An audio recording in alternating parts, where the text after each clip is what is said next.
평택 시민 여러분 안녕하세요. 작은 행복을 찾아 떠나는 감성여행 평택 문화톡톡의 오소은입니다. 예부터 우리나라는 겨울을 앞두고 월동 준비를 해왔는데요. 그 중에 가장 중요한 것이 땔감이었어요. 연탄을 주 연료로 사용하던 시절에는 겨울 동안 따뜻하게 지낼 연탄을 장만해야만 했죠.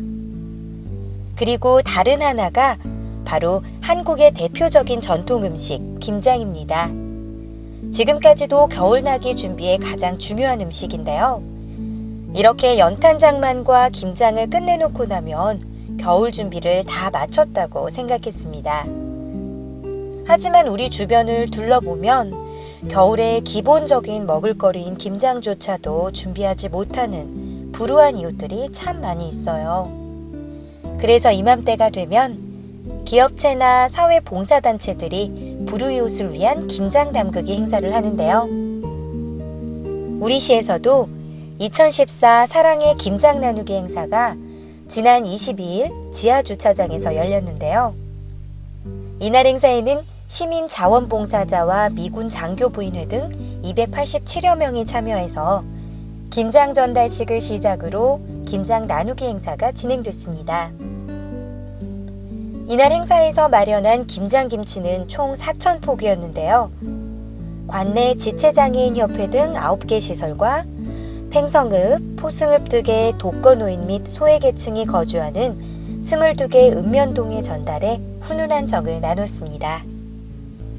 많은 분들의 정성과 사랑으로 만들어진 김장김치인 만큼 독거 어르신을 비롯한 저소득 가구, 복지시설에 많은 도움이 되길 바랄게요.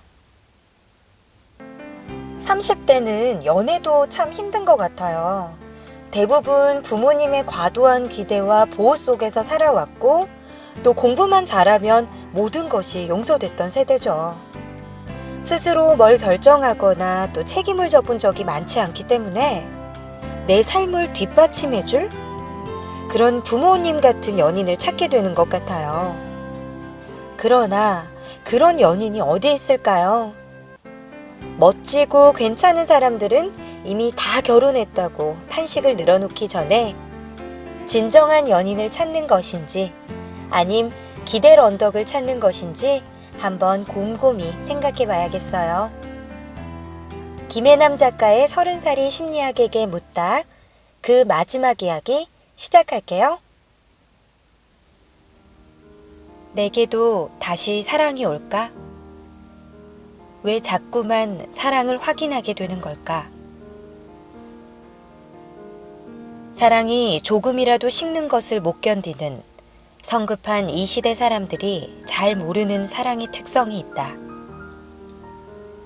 애석하게도 사랑은 변한다.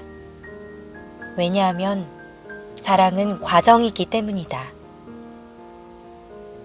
사랑은 열정적으로 사랑에 빠지는 단계에서 출발해 사랑을 하는 단계를 지나 사랑에 머무르는 단계에 도달하는 하나의 여행과도 같다.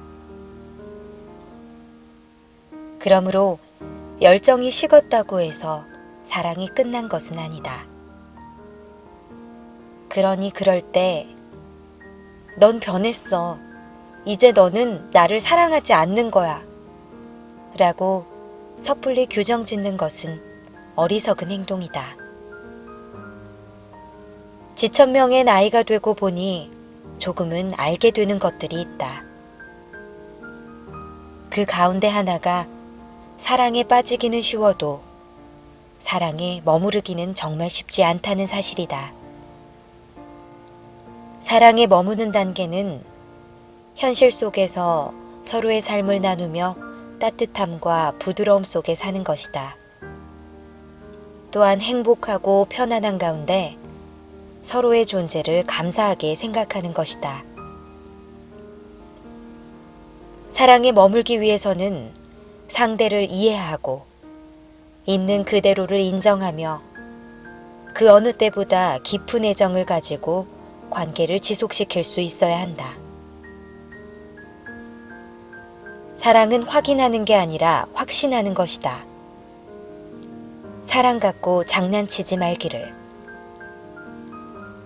상대의 마음을 믿으면서도 왠지 확인해보고 싶은 마음.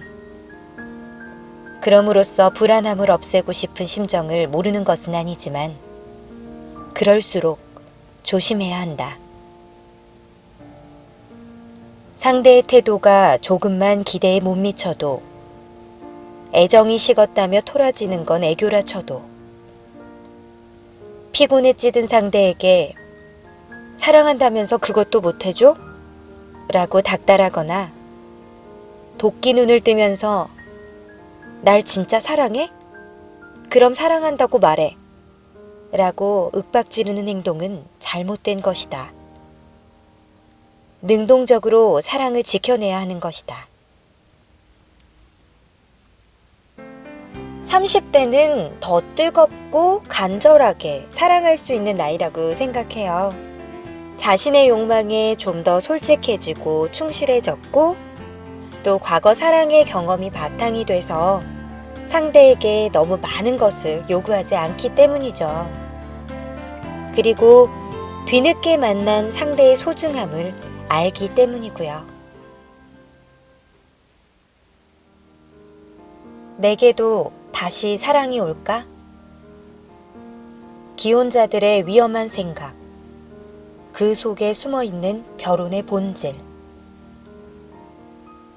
한 사람이 즐겁기 위해서는 그 뒤에서 그가 놀 수 있도록 뒷받침해주는 다른 사람의 희생이 필요하다. 마치 어릴 적 소풍 갈 때 아이들은 그저 즐겁지만 그 뒤에는 새벽부터 일어나 아이의 도시락과 소풍 가방을 챙겨야 하는 엄마의 고단함이 있는 것처럼 말이다.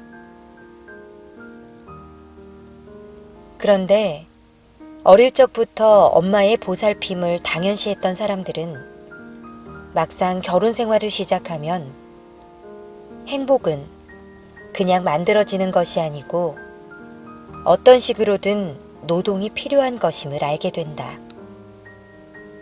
문제는 매일매일 반복되는 일들이 지루하고 소모적이어서 보람을 느끼기 힘들다는 데 있다.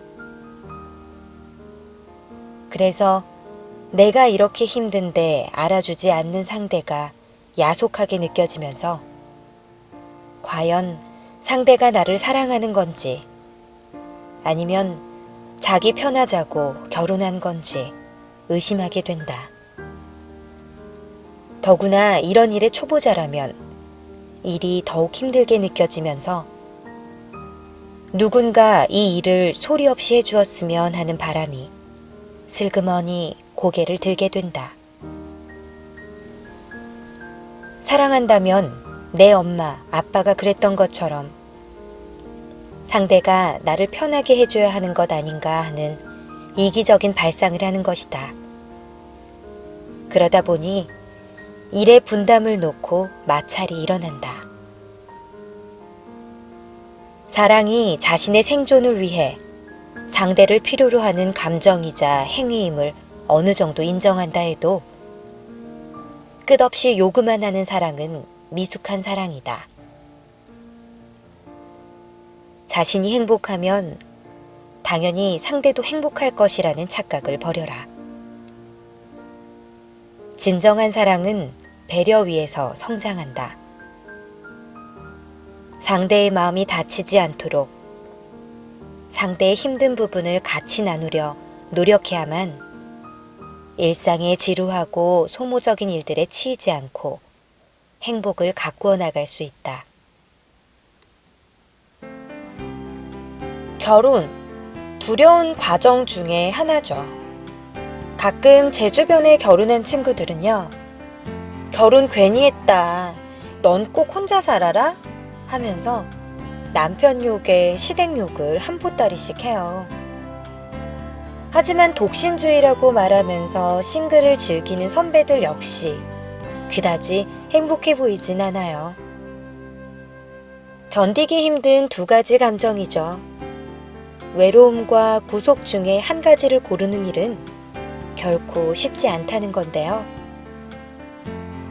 하지만 결혼을 했다고 외롭지 않은 것도, 싱글이라고 구속당하지 않는 것도 아니죠. 선택을 했다면 그 삶이 가진 한계를 인정하고 받아들여야 할 것 같아요. 그것이 행복하고 유쾌하게 살아가는 첫걸음일 테니까요. 여러분 혹시 전뇌학습법이라는 용어 들어보신 적 있으세요? 전뇌학습법은요, 말 그대로 지성의 좌뇌와 또 감성을 건드리는 우뇌, 또 영성의 간뇌의 활발한 움직임을 통해서 고도의 집중력과 잠재되어 있던 전뇌의 능력을 깨워 학습 능력을 높여주는 방법이라고 하는데요. 청소년들의 두뇌 개발을 촉진시킨다고 하네요. 뿐만 아니라 성인들의 경우에도 기억력을 증진시켜서 치매 예방에도 도움을 준다고 해요. 그래서 우리 시에서도 전뇌라는 용어를 처음으로 사용한 김용진 박사의 초고속 전뇌학습법 강연이 다음 달 13일 오후 4시부터 오성도서관 문화강좌실에서 열릴 예정인데요. 초, 중, 고등학교에 다니는 자녀를 둔 학부모에겐 더욱더 도움이 되는 강연이라고 하니까요. 시민 여러분의 많은 관심과 참여 부탁드릴게요. 지금까지 작은 행복을 찾아 떠나는 감성여행 평택 문화톡톡의 오소은이었습니다.